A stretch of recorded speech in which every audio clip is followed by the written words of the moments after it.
जय जय पंडित जी। तो पहला जय प्रश्न जय। है कि हमने पढ़ा है कि हम साता असाता के अवेदक हैं। पर ये उस जीव को कैसे समझाएं जो शरीर के दर्द से ग्रसित है और कहता है कि मुझे तो ये असाता का वेदन हो रहा है। देखिए, हमारा जैन दर्शन दो तीन स्तर पर बात करता है। एक तो श्रद्धा का स्तर होता है, एक ज्ञान का स्तर होता है, एक चारित्र का स्तर होता है। तो अब उसको जो वेदना हो रही है वो तो वर्तमान में चारित्र के स्तर पर हो रही है।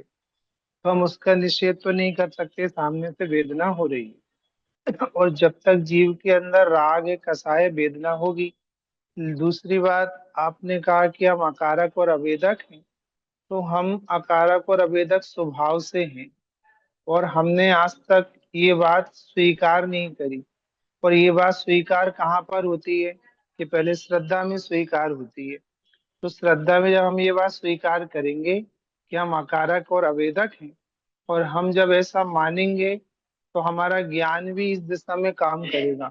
और हमारा ज्ञान भी इस दिशा में काम करेगा, तो हमारी कसाई धीरे धीरे गलनी चालू होगी। जैसे किसी पड़ोस में किसी व्यक्ति की तबीयत खराब हो, लेकिन आपके पिताजी का नाम और पड़ोसी का नाम एक ही है। और किसी ने कहा कि जैसे किसी का नाम राजेंद्र कुमार है, दोनों घरों में राजेंद्र कुमार है। अब किसी ने कहा राजेंद्र कुमार जी को हार्ट अटैक आया है। तो आपने जैसे ही सुना तो आपको तकलीफ हुई कि नहीं, अरे पापा को अटैक आया, चलो भागो। फिर इतने में मम्मी का फोन आया कि बेटा आज पड़ोस वाले अंकल है ना, राजेंद्र कुमार जी, इनको अटैक आ गया है। आपने जैसे ये बात सुनी, आपका अटैक कम हो गया कि नहीं? तो ऑब्वियसली कम हो गया। क्यों? क्योंकि आपको जिससे राग था उसके प्रति, वो व्यक्ति वो नहीं था।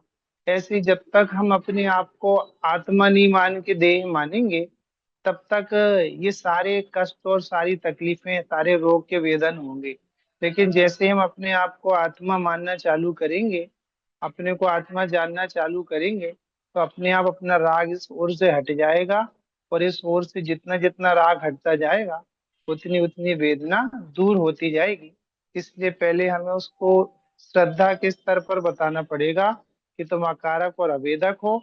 जब वो अकारक और अवेदक जानेगा, तो अपने आप ही उसका उसकी कसाय, उसका राग कम होगा। एक्चुअल कष्ट तो राग का है, कष्ट तो कसाय का है। असाता पे तो आरोप आता है। इसलिए उसका कष्ट भी धीरे धीरे खत्म हो जाएगा।